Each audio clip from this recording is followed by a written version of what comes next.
Hello, my name is Roger Cork, and this is Deadly Protocol, my debut crime thriller. It's about the brutal murder of a man who's researching the holy grail of medicine, a cure for cancer.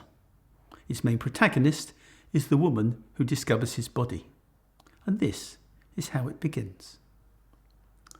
The smell was faint, but unmistakable. Ronnie had smelt it once before and never wanted to smell it again. Burning flesh.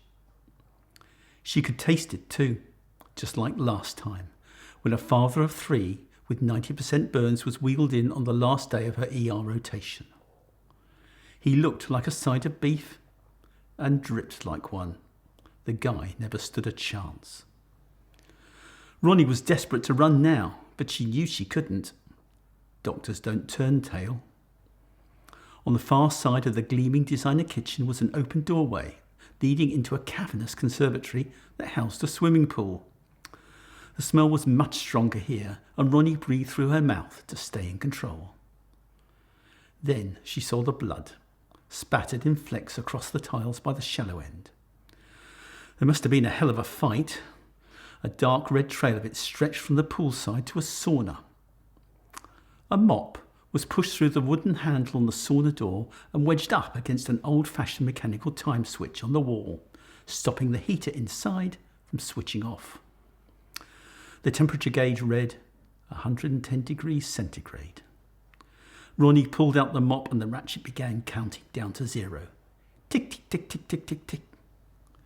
Then she took a deep breath and forced herself to open the door.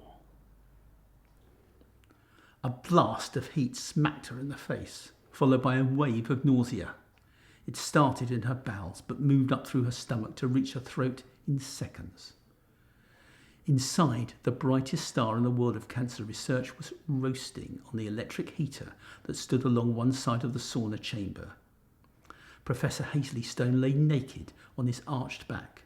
His head flopped down towards her, his salt and pepper hair singed. There was an intermittent fizzing sound, like bacon frying in a pan. Stone had been dead for some time. The left side of his skull was caved in and congealed blood trailed from his nose across the cheek of his tan face all the way to his ear. And the stench, the revolting, stomach-turning stench. It invaded every crevice of Ronnie's nose and mouth and palate. The eyes that had seduced her a few short hours ago now stared straight at her, lifeless and wide open. It took all of her willpower to wrench her gaze away. Only then did she see the crude graffiti looming above her on the opposite wall. B-U-P, B-U-P, B-U-P, sprayed in white letters a foot high. Ronnie ran out and collapsed by the pool, her hand over her mouth as she gagged and retched.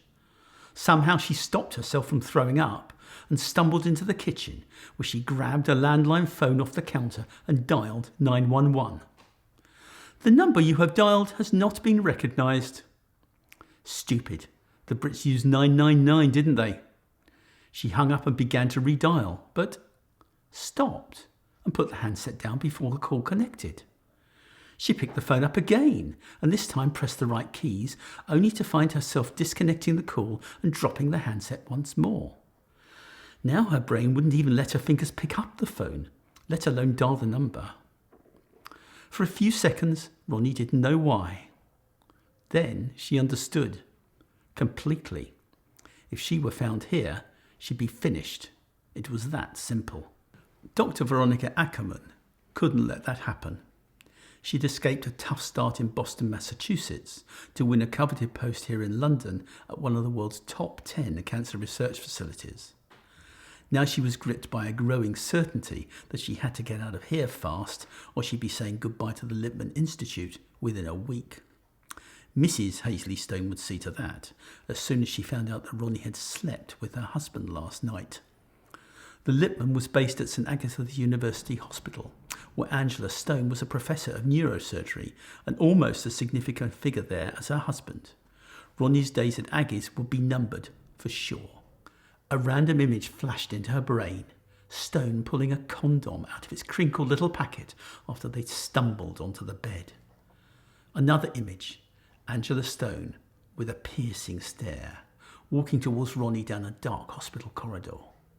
Then a third, those eyes, and the fizzing sound, and the tick, tick, tick. The eyes shook her back to the here and now. There was nothing she could do for Stone, was there? Of course not.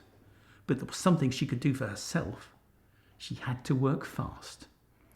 In the kitchen, she found a packet of hand wipes and a box of bright green nitrile gloves, the brand used by the hospital. Ronnie put on 2 of the gloves, pulled out a wipe, and ran upstairs to the bedroom. She cleaned anything she might have touched there and began to tidy her side of the bed. She stopped short. A strand of her long black hair lay across the pillow. Ronnie checked for others, none that she could see, and took the hair into the bathroom.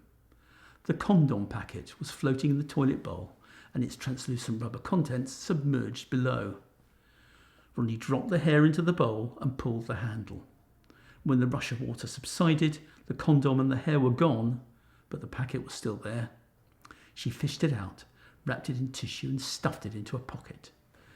She wiped every surface in the bathroom. Not that she could recall coming in here, but there was a lot she couldn't remember about last night. Not even whether they'd had sex. Alcohol made women so horny, but men so useless. Finally, she went back into the bedroom and finished tucking in the sheets so it looked like Stone had spent the night alone. Now she just had to go downstairs, remove any trace of her presence there, and get the hell out. The doorbell rang.